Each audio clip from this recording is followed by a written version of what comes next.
ഓണമൊരുക്കാൻ തൊടിയിലേക്ക് ഇറങ്ങുന്നത് ഇക്കാലത്ത് ഓണത്തിന്റെ ഓർമ്മ മാത്രമാണ്. മലയാളികൾക്കായി പൂന്തോട്ടങ്ങളുമായി കാത്തിരിക്കുന്ന തമിഴ്നാട്ടിലെ ശീലയംപെട്ടി ഗ്രാമത്തിന്റെ വിശേഷങ്ങൾ കാണാം ഇനി. ആ കാണുന്ന കവാടത്തിനപ്പുറം ശീലയംപെട്ടി പൂ മാർക്കറ്റ്.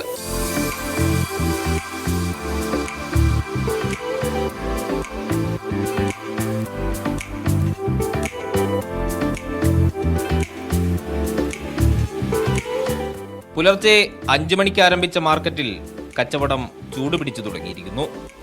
ഇടനിലക്കാർക്ക് വിൽക്കാൻ പൂവുമായി എത്തുന്ന കർഷകർ, ചുളുവിലയിൽ കച്ചവടമുറപ്പിക്കാൻ ശ്രമിക്കുന്ന വ്യാപാരികൾ. ശീലയംപെട്ടി പൂ മാർക്കറ്റിലെ വിനായക ഫ്ലവർ സ്റ്റാളിലാണുള്ളത്. ഇവിടുത്തെ മാനേജർ അരുൺ അണ്ണനാണ്.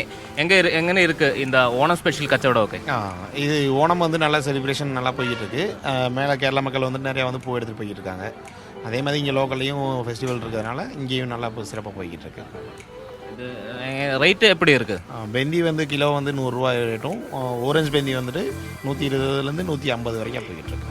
പൂ മാർക്കറ്റിന് തൊട്ടടുത്ത കൃഷിയിടങ്ങളെല്ലാം പൂക്കളുടേതാണ്.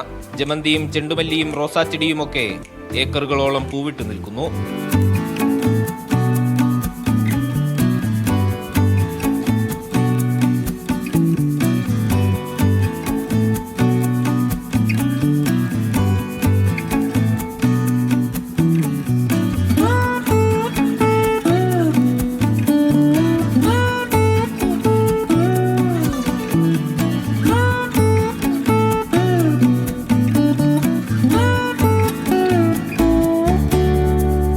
ഓണമായാൽ പിന്നെ മാർക്കറ്റിൽ മലയാളികളുടെ തിരക്കാണ്. ഞങ്ങൾ കട്ടപ്പനയെന്നാണ് വരുന്നത്.